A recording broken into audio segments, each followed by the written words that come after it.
இடைவெளியை தொடர்ந்து வணக்கம் நேற்றைய நிகழ்ச்சியின் முதலாவது கலந்துரையாட பகுதியோடு இணைந்திருக்கின்றோம். சமூக வலைத்தளம் என்பது மிக முக்கியமான ஒரு பங்கை மனிதர்கள் மத்தியில் தெரிகின்றது. குறிப்பாக தொடர்பாடல்களாக இருக்கட்டும், கல்வி தேடலுக்காக இருக்கட்டும், அல்லது வியாபார நோக்கத்திற்காக இருக்கட்டும், அல்லது வியாபார தொடர்புகளை ஏற்படுத்திக் கொள்வதற்காக இருக்கட்டும், உலக தகவல்களை பெற்றுக்கொள்வதற்காக இருக்கட்டும், இப்படி பல நல்ல விடயங்களை நமது வாழ்க்கையில் கொண்டு வந்து சேர்க்கின்றது. அது கொண்டு வந்து சேர்க்கின்றதா என்று எங்களுக்கு தெரியவில்லை.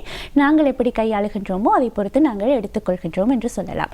இப்படி இருக்கும் பட்சத்திலும் மிகப்பெரிய ஒரு தாக்கத்தையுமே இந்த சமூக வலைதளங்கள் ஏற்படுத்துகின்றது. குறிப்பாக மாணவர்கள் மத்தியில் இது மிகப்பெரிய ஒரு தாக்கத்தை ஏற்படுத்துகின்றது. பல நாடுகளில் இத்தனை வயதிற்குள்ளவர்கள் இந்த சமூக வலைதளங்களை பயன்படுத்தக்கூடாது என்ற தடைகள் கூட இருக்கின்றது. ஆகவே நமது நாட்டிலுமே இது அண்மை காலமாக அதிகமாக பேசப்பட்டு வருகின்றது.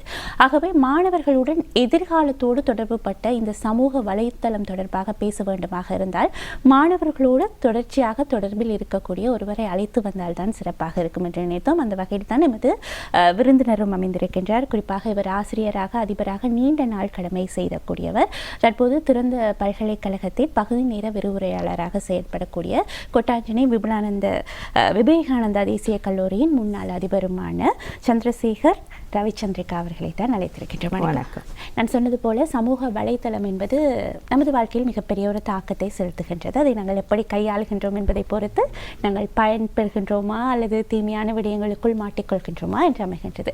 குறிப்பாக நீங்கள் மாணவர்களோடு தொடர்ச்சியாக பயணிக்கக்கூடிய ஒருவர் என்ற அடிப்படையில் நீங்கள் எப்படி பார்க்கின்றீர்கள்? இந்த மாணவர்கள் இதை சரியாக கையாளுகின்றார்களா? அவர்களுக்கு ஏதாவது எதிர்மறையான விளைவுகளை அவர்கள் இதனால் முகம் கொடுக்கின்றார்கள்? அதுகள் தொடர்பாக சொல்லலாமா? நவீன யுகத்தின் தற்போது இடம்பெற்று வருகின்ற பல்வேறு பிரச்சனைகள், சமூக சீர்கேடுகள், கலாச்சார விழுமியங்களுக்கு ஏற்பட்டிருக்கின்ற பாதிப்புகள், இவற்றிற்கெல்லாம் பிரதான பின்னணியில் அமைந்திருப்பது தொழில்நுட்ப புரட்சி என்பது ஒரு மறக்க முடியாத உண்மையாக இருக்கிறது.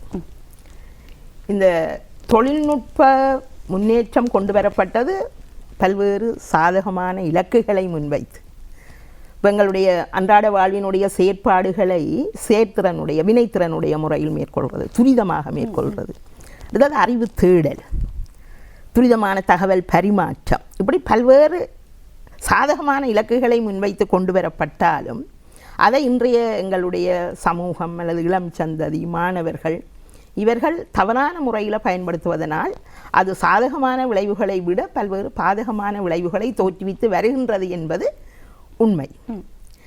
மாணவர்கள் எப்பொழுதும் ஒரு நாணயத்திற்கு இரண்டு பக்கங்கள் போல நன்மையும் இருக்கிறது, தீமையும் இருக்கிறது எந்த ஒரு விடயத்திலும். ஆனால் என்ன யதார்த்தமான உண்மை என்னென்று சொன்னால் தீமையான விடயங்களில் கவர்ச்சி அதிகம். அப்போ சின்ன வயது பிள்ளைகள் மாணவர்கள் தீமையான விடயங்கள் என்பால் இந்த சமூக வலைத்தளங்களின் ஊடாக ஈர்க்கப்படுகிறார்கள் என்பது உண்மை.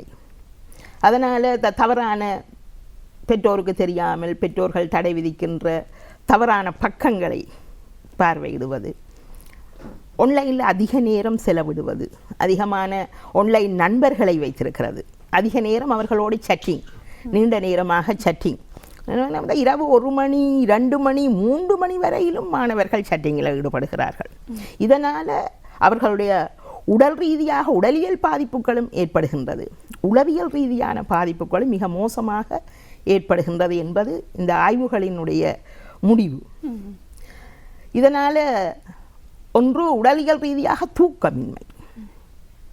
தூக்கமின்மை மிகப்பெரிய பாதிப்பை ஏற்படுத்தும்.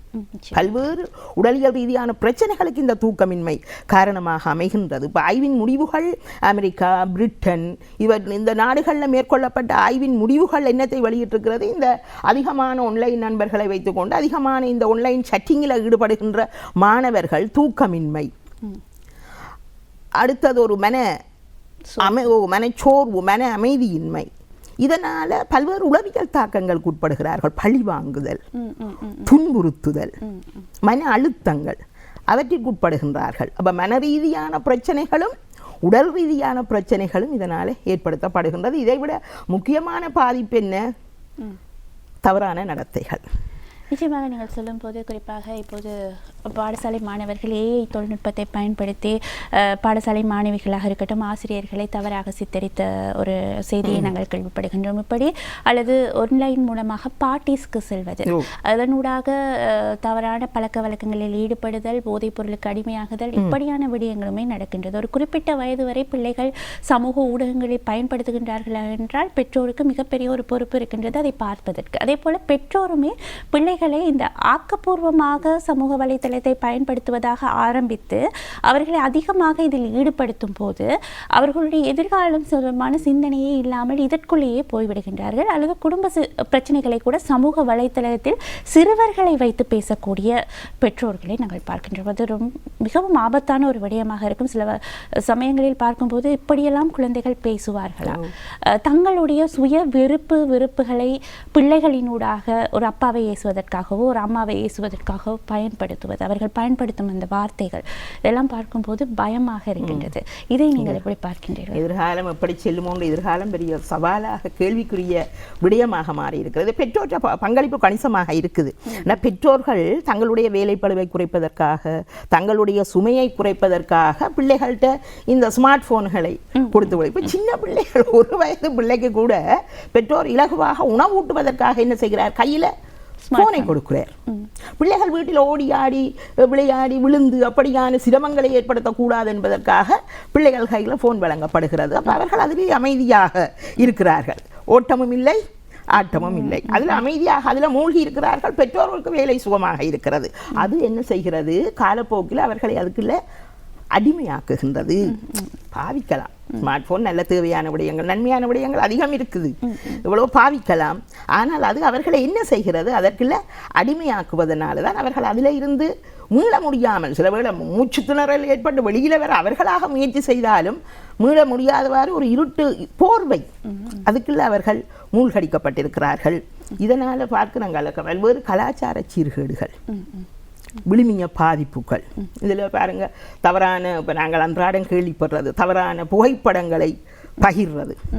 அடுத்தது இந்த சமூக வலைத்தளங்கள் பரப்புகின்ற செய்திகள் எல்லாம் 100% உண்மை என்று சொல்ல முடியாது, போலியான. என்ற விளம்பரத்திற்காக அல்லது கூட ஃபாலோவர்ஸ் எடுக்கிறதுக்காக அதற்காக கவர்ச்சியான விடயங்கள், அது போலியாக இருக்கலாம், பொய்யான வதந்திகளாக இருக்கலாம். ஆனால் அதை முழுமையாக சிறுவர்கள் தான், மச்சுவட்டானாக்கள், பக்குவப்பட்டாக்கள் என்ற இதில் இவ்வளவு உண்மை பொய் என்பதை ஆராய்ந்து முடிவெடுப்பார்கள். சிறுவர்கள் அதை முழுவதுமாக அப்படியே நம்பி விடுகிறார்கள். அதை என்ன செய்கிறார்கள், பரப்புகின்றார்கள், பகிர்கின்றார்கள்.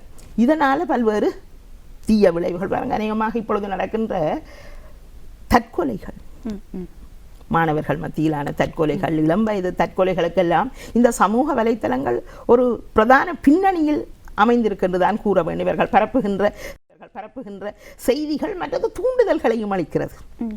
இப்போ சமூக வலைத்தளங்கள் கொஞ்சம் விழிப்போடு எதிர்கால கரிசனத்தோடு செயற்பட வேண்டும். இப்போ போலியான வதந்திகளை பரப்புகின்றார்கள். அடுத்தது ஒருவர் தற்கொலை செய்வது மாதிரி, இப்போ கழுத்தில் தூக்கு போடுறது மாதிரி ஒரு காட்சியை அங்கே காட்டியக்குள்ள அதை இன்னொரு மன அழுத்தத்துக்கு உட்பட்டிருக்கின்ற ஒரு மாணவனுக்கோ அல்லது ஒருவருக்கு அது ஒரு தூண்டுதலாக அமைதோ, இப்படி செய்யலாம், இது இலகுவாக இருக்குது, இப்படி நாங்களும் உயிரை மாய்த்துக் கொள்ளலாம், அப்படியான இதுகளுக்கு தற்கொலைகளுக்கு கூடுதலான காரணமாக இருக்கிறது இந்த சமூக வலைத்தளங்கள். இதில் எவ்வளவோ நன்மைகள், மாணவர்களுக்கெல்லாம் எவ்வளவோ நன்மைகள் இருக்குது. இலகுவாக கல்வி தொடர்பான அறிவு பரிமாற்றங்களை மேற்கொள்ள, இந்த குரூப் டிஸ்கஷன், இன்றைக்கு ஒரு வினைத்திறனுடைய ஆசிரியர் உலகின் எந்த மூலையில் இருந்தாலும் அவருடைய பணியினை பெற்றுக்கொள்ளக்கூடிய வாய்ப்புகள் எவ்வளவோ சாதகமான விடயங்கள் இருக்கிறது. உலக தகவல்களை எல்லாம் உடனுக்குடனே பெற்றுக்கொள்றதுக்கான வாய்ப்புகள் எல்லாம் இருக்கின்றது, நல்ல விடயங்கள் இருக்கிறது. ஆனால் தவறான கையாளுகை தான் இதனை பாதிப்பிற்குள்ளாக்கி இருக்கின்றது. குறிப்பாக மனிதர்கள் பகுத்து ஆராய்ந்து ஒரு முடிவை எடுக்கக்கூடியவர்களாக இருப்பார்கள். ஆனால் இந்த சமூக வலைதளங்களை பயன்படுத்தக்கூடிய போது அதிகமாக யார் எதை பார்க்கிறார்களோ அந்த கருத்தை முன்வைப்பது, அது சரியோ தவறோ அதை நாங்கள் பகுத்தாராய்வதற்கு கூட நாங்கள் தயாராக இல்லாமல் போகின்றோம். அப்போது அதிக லைக், அதிக ஷேர் இதற்கு வருகின்றது என்றால் தவறான விடயத்தை கூட சரியான விடயமாக நாங்கள் கதைக்க ஆரம்பிக்கின்றோம். இது எவ்வாறான தாக்கத்தை ஒரு சிறுவர் மத்தியில் ஏற்படுத்துகின்றது? அவர்களுடைய எதிர்காலம் எப்படி இருக்கும்? எதிர்காலம் கேள்விக்குறியாகத்தான் மாறி வருகின்றது. இதில் பெற்றோர்கள், ஆசிரியர்கள், மாணவர்கள் என்ற ஆசிரியர்கள பங்களிப்பும் இருக்குது, பெற்றோருடைய பங்களிப்பும் இருக்குது. இப்போ இலங்கையில் சவுத் ஆஸ்திரேலியாவில் தடை விதிக்கப்பட்டிருக்கு, 14 வயதுக்கு குறைவான மாணவர்கள் பயன்படுத்த முடியாது, தடை விதிக்கப்பட்டிருக்கு. இலங்கையிலும் இருக்குது. 13 வயதிற்கு குறைவான மாணவர்கள் ஒரு சமூக வலைத்தளத்தில் ஒரு அக்கௌண்ட் ஒன்றை ஓப்பன் பண்ண வேணும்னு சொன்னால் பெற்றோர்கிட்ட அனுமதி வேணும். ஆனால் மேற்கொள்ளப்பட்ட ஆய்வுகள் என்னத்தை காட்டுது, பொய்யான போலியான தரவுகளை வச்சுக்கொண்டு அக்கௌண்ட் ஓப்பன் பண்ணிடுறாங்க. சில பிள்ளைகளை எடுத்துக்கொண்டு சிறுவர்களை எடுத்துக்கொண்டு மேற்கொள்ளப்பட்ட ஆய்வில் 10 வயதுக்கு குறைந்தவர்கள் 10 வயது குறைந்தவர்கள் குறிப்பாக அப்பா அம்மா பயன்படுத்துவதற்கு குழந்தைகளை வைத்து உருவாக்குகின்றன. சில இந்த சமூக சோசியல் மீடியாக்கள் இந்த விஷயங்கள் சில வேளை வளர்ந்தவர்களுக்கு தெரியாது. சரியா, பிள்ளைகளை வைத்துக் கொண்டுதான் அதை அவர்கள் பயன்படுத்துகின்றார்கள். அதனால் அவர்கள் தவறான பக்கங்களுக்குள்ள போறதுக்கான வாய்ப்பு ஏற்படுகின்றது. 11-12 வயது பிள்ளைகள் 1/3 பங்கினர் இந்த சமூக வலைத்தளங்களில் அக்கௌண்டுகளை வச்சு கொண்டிருக்கிறார்கள். அதனால் விளையாட்டு இல்லை, உடல் ரீதியான அம்மா தானே கொடுத்துடுறா, பிள்ளை விளையாடி விழுந்திருமன்றதுக்காக போனை வச்சுக்கொண்டு ஒரு இடத்துல இருத்தி விடுகிறா. உடல் இயக்கம் இல்லை. விளையாட்டு எவ்வளவு முக்கியம், உடற்பயிற்சி என்பது எவ்வளவு முக்கியம். இதனால் ஒரு சோம்பேறித்தனம் ஆகிறது. உடற்பயிற்சி இல்லாத உடல் பருமன் அதிகரிக்கின்றது. இதனால சோம்பேறித்தனம், மூளை சிந்தனையாற்றல் விருத்தி இல்லை. அது இப்போ இந்த ஏஐ ஆர்டிஃபிஷியல் இன்டெலிஜென்ஸ் வந்து பிள்ளைகளுக்கு தேடல் என்பது இல்லாமல் போயிட்டு தட்டினாலும் அதை அப்படியே கொடுக்குது. முந்தி நாங்கள் ஒரு விஷயத்தை இது செய்ய வேணுமெண்டா எத்தனையோ புத்தகங்களை வாசிப்போம், பத்திரிகைகளை அது வாசிப்பு பழக்கத்தை எல்லாம் விருத்தி செய்தது. இப்போ ஒன்றும் இல்லை, என்னது வேண்டாலும் ஏஐ தட்டினா அது அப்படியே கொடுக்கிறது.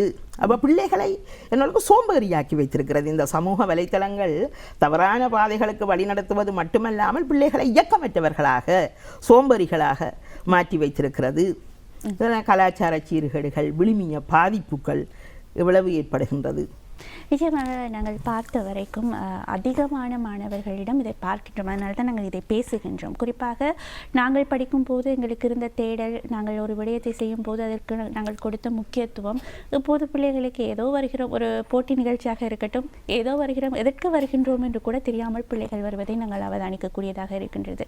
அது தொடர்பான ஒரு புரிதல் இல்லாமல் இருக்கின்றது. எங்கு இந்த சிக்கல் ஆரம்பிக்கின்றது என்றது நாங்கள் யோசிக்கக்கூடிய முடியாமல் இருக்கின்றது. ஏன் ஆசிரியர்களும் இதை தெளிவுபடுத்தி அனுப்புவதில்லை என்ற ஒரு கேள்வி எங்களுக்கு வருகின்றது. அதே போல பெற்றோரும் இவர்களை கவனிப்பதில்லையா என்ற ஒரு மிகப்பெரிய ஒரு சிக்கல் இருக்கின்றது. ஆகவே இப்படி ஒரு விதமாக வளரும் போது அவர்களுடைய எதிர்காலம் என்பது மிக கேள்விக்குறியாகும். நாளைய இன்றைய இளையவர்கள், சிறுவர்கள் தான் நாளைய மிகப்பெரிய ஒரு தலைவர்களாக மாறி ஒரு நாட்டையோ ஒரு வீட்டையோ கட்டியெழுப்ப வேண்டியவர்களாக இருக்கின்றார்கள். அவர்களிடம் இவ்வாறு குறைகள் இருக்கும்போது அது மிகப்பெரிய ஒரு சிக்கலை ஏற்படுத்தும். நீங்கள் சொன்னது போல இந்த அச்சு ஊடகங்கள், புத்தகங்களை நாங்கள் படித்துக் கொண்டிருந்தோம், புத்தகங்கள் வாசிப்போம், தேடுவோம், இப்படியெல்லாம் இருக்கின்றது. இப்போது சமூக வலைத்தள பாவனை ஆரம்பித்தவுடன் அச்சு ஊடகங்களின் நிலை என்னவாக இருக்கின்றது? அச்சு ஊடகங்கள் இந்த சமூக வலைத்தளங்களினுடைய அந்த வேகத்திற்கு ஈடு கொடுக்க முடியாமல் இருக்குது. அதனால உண்மையில் பாதிப்பு ஏற்படுகின்றது. இப்போ பத்திரிகைகளோ அல்லது சஞ்சிகைகளோ இதழ்களை யாரும் வாசிக்கிறது இல்லை, வாங்குறாக்களோட தொகை குறைஞ்சிட்டுது. அதுக்கு பல்வேறு காரணங்கள் பின்னணியில் இருக்கு. என்னன்னு சொன்னால் இந்த சமூக வலைத்தளங்களின் ஊடாக உடனுக்குடன தகவல்கள், சரியோ தவறோ உடனுக்குடன தகவல்கள் பெற்றுக்கொள்ளப்படுது. அடுத்த நாள் வெளிவருகின்ற பத்திரிகைகள் பழைய செய்திகளை தாங்கி வருகின்றது போல இருக்குது. அப்போ அதில் ஆர்வம் இல்லை. அடுத்தது பத்திரிகைகள் இதுகளெல்லாம் வியாபாரத்திற்கான ஒரு முக்கியமான வருமானத்திற்கான ஒரு முக்கிய இதாக இருக்கிறது வியாபாரம். ஆனால் இன்றைக்கு வணிக நிறுவனங்கள், சந்தைப்படுத்துபவர்கள் எல்லாம் இந்த சமூக வலைத்தளங்களின் ஊடாக தங்களுடைய விளம்பரங்களை மேற்கொள்ளும். அதனால பாதிக்கப்படுகிறது, ஊடகங்கள் பாதிக்கப்படுது. அடுத்தது பாரம்பரியமான மரபு ரீதியான அந்த வாசிப்பு பழக்கம் இப்போ இல்லாமல் போயிட்டுது. ஏன்னா எல்லாரும் ஸ்மார்ட் ஃபோனில் செய்திகளை வாசிக்க பழகி கொண்டார்கள். அப்போ பத்திரிகைகள் அவசியம் இல்லை, பத்திரிகைகள் தேவையில்லை, சஞ்சிகைகள் தேவையில்லை. எல்லாருமே கைபேசிகளின் ஊடாக செய்திகளை அறிந்து கொள்கிறார்கள். அப்போ வாசிப்பு பழக்கம், மரபு ரீதியான அந்த வாசிப்பு பழக்கம் இல்லாமல் போயிட்டு அதனால் பத்திரிகைகளை வாங்குபவர்களுடைய தொகை குறைவு. ஆனால் சில சவால்களை எதிர்நோக்குகின்றது. ஆனால் சில அச்சு ஊடகங்கள் இந்த சமூக வலைத்தளங்களினுடைய வேகத்திற்கு ஏற்ப தங்களை டிஜிட்டல் மயமாக்கி கொள்ளக்கூடிய அச்சு ஊடகங்கள், இப்போ பேப்பர்ஸ், நியூஸுக்கான ஆப்ஸ், அப்படி தங்களை டிஜிட்டல் மயமாக்கி கொள்ளக்கூடிய அச்சு ஊடகங்கள் நீண்ட காலத்தில் நிலைத்திருக்கிறதுக்கு வாய்ப்பு இருக்குது. ஆனால் இவற்றினுடைய வேகத்திற்கேற்ப தங்களை ஈடு கொடுக்க வேண்டும். அப்படியான அச்சு ஊடகங்கள் நிலைத்திருக்கும், அல்லது அது காலப்போக்கில் இல்லாமலே போய்விடும். கண்டிப்பாக நாங்கள் எல்லாம் ஊடகத்தில் வேலை செய்தால் கூட அச்சு ஊடகத்தில் எங்களை பற்றி ஒரு தகவல் வருகின்றது என்றால் அதற்கான பெறுமதி மிக அதிகமாக இருக்கும். அதை பார்ப்பவர்களாக இருக்கட்டும், அப்போதுதான் எங்களே ஒரு அங்கீகரிக்கப்பட்டவர்களாக பார்க்கின்றார்கள். அதற்கு ஒரு மிகப்பெரிய ஒரு பெறுமதியான ஒரு விடயமாக பார்க்கப்படுகின்றது. அதை நாங்கள் உணர்ந்தவர்களாக கூட இருக்கின்றோம். அப்படியான அச்சு ஊடகத்தை பாதுகாக்க வேண்டிய பொறுப்பு எல்லோருக்குமே இருக்கின்றது. டிஜிட்டல் மயம் தொடர்பாக பேசியிருந்தீர்கள். குறிப்பாக இந்த டிஜிட்டல் மயமானது நிறைய நாடுகளில் நவீன தொழில்நுட்பத்தோடு எல்லா விடயங்களும் டிஜிட்டல் மயப்பட்டு இருக்கின்றது. இலங்கையில் இப்போது ஆரம்பிக்கப்பட்டிருக்கின்றது. இதை பற்றி நீங்கள் என்ன நினைக்கின்றீர்கள் என்று சுருக்கமாக சொல்ல முடியுமா? நல்ல ஒரு முயற்சி அரசாங்கம் இப்போ துரிதப்படுத்தியிருக்கு. 2030ஆம் ஆண்டில் இலங்கையின் டிஜிட்டல் மயமாக்க பொருளாதார மூலோபாய இலக்குகளை முன்வைத்து பல்வேறு அரசு சேவைகள் டிஜிட்டல் மயமாக்கப்பட்டு கொண்டு வருது. இதில் முக்கியமாக 4 விடயங்களை குறிப்பிடலாம். ஒன்று BMD என்று அழைக்கப்படுகின்ற மின்னணு மூலமாக பிறப்பு சான்றிதழ்கள், இறப்பு சான்றிதழ்கள், திருமணச் சான்றிதழ்கள் இவற்றை வெளிநாடுகளில் வசிக்கின்ற இலங்கையர்கள் சரியா துரிதமாக தங்களுடைய இந்த அந்த நாட்டு தூதுவர் ஆலயங்கள் மூலமாக இலகுவாக பெற்றுக்கொள்வதற்கான வாய்ப்புகள் இப்போ 62 நாடுகள் அதற்கான இதுகள் ஏற்படுத்தப்பட்டிருக்குது. அடுத்தது தனித்துவமான இலக்கங்களோடு கூடிய டிஜிட்டல் அடையாள அட்டைகளை பெறுவதற்கான இது முக்கியமான விடயம் என்னென்றால் உள்நாட்டு இறைவரி திணைக்களம் ரெமிஸ் என்று சொல்லப்படுகின்ற அந்த செயற்திட்டத்தை வலுப்படுத்துறதுக்கான முயற்சிகளை அரசாங்கம் மேற்கொண்டு வருகின்றது. அதனால் என்ன நன்மை? உள்நாட்டு இறைவரி திணைக்களம் ஒன்று இறைவரி தொடர்பான வரி தொடர்பான விழிப்புணர்வை மக்களிடத்தில் ஏற்படுத்துறது, இலகுவாக்குறது, வரி தொடர்பான முறைகேடுகளை தவிர்க்கிறது, ஊழலை இல்லாமல் செய்கிறது, அதை வினைத்திறனுடைய முறையில் இயங்க வைக்கிறது. அடுத்தது அதை சிறப்பாக செய்கிறதுக்கு நிச்சயமாக ஏதோ ஒரு விடயமாக இருந்தாலும் சரியாக செய்யும் போது அதனூடான சரியான பயனை பெறும்போது நாங்கள் அதனூடாக நன்மைகளை பெறக்கூடிய வெளிப்படைத்தன்மை முக்கியம். வெளிப்படைத்தன்மை நிச்சயமாக நிறைய விடயங்கள் பேச வேண்டி இருக்கின்றது. குறிப்பாக சிறுவர்கள் தொடர்பாக பேசும்போது நாங்கள் பேச வேண்டிய விடயங்கள் ஏராளமாக இருக்கின்றது. குறிப்பிட்ட நேரத்தில் ஒரு குறிப்பிட்ட ஒரு விழிப்புணர்வை நாங்கள் ஏற்படுத்தியிருக்கின்றோம் என்ற நம்பிக்கையோடு இந்த கலந்துரையாடல் பகுதியை நிறைவு செய்கின்றோம். மிகப்பெரிய நன்றியை நாங்கள் உங்களுக்கு தெரிவித்துக் கொள்கின்றோம். இன்று எங்களோடு இணைந்திருந்தார் முன்னாள் அதிபர் கொட்டஞ்சேனை விவேகானந்தா தேசிய கல்லூரியின் முன்னாள் அதிபரும் தற்போது திறந்த பல்கலைக்கழகத்தின் பகுதி நேர விரிவுரையாளராகவும் செயல்படக்கூடிய சந்திரசேகர் ரவிச்சந்திரிகா அவர்கள் தான் எங்களோடு இணைந்திருந்தார். கண்டிப்பாக இந்த கலந்துரையாடல் பகுதியும் ஏதோ ஒரு மாற்றத்தை உங்களுக்கு ஏற்படுத்தியிருக்கும் என்ற நம்பிக்கையில் நிறைவுக்கு கொண்டு வருகின்றோம். மற்றும் ஒரு கலந்துரையாடல் பகுதி உங்களுக்காக தயாராக இருக்கின்றது. அதற்கு முன்பதாக பாடலை தொடர்ந்து விளம்பர இடைவேளை, அதைத் தொடர்ந்து ராஜா அவர்கள் எங்களோடு இணைந்திருப்பார்.